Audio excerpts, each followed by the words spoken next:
Hey everyone, today in this video, I'm going to show you how to create a map with the Yeedi S20 Infinity.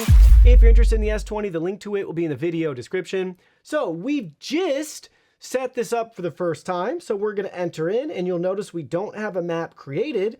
So you'll select map your home once you have the station and the robot in the station placed exactly where you want it. So I'm going to go place this right now and then we'll finish creating our map. All right, we have everything where we want it in our home. So we're going to select map your home. They walk you through some tips to tidy everything up. So be sure to follow those for the best chance of success.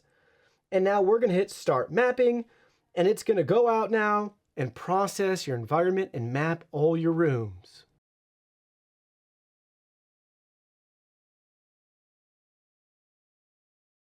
All right, mapping's complete. It's heading home right now. I heard a voice prompt. It's been like 5 minutes, so very quick mapping for all the rooms that it's populated here.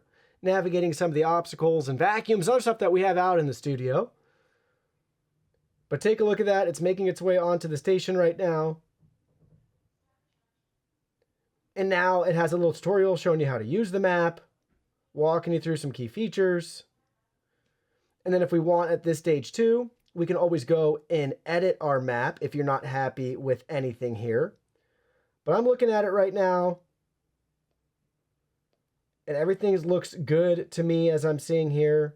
We have some stairs over here, so I'm thinking it registered that way and then scanned down there. But again, if you want to, you can hit that map icon.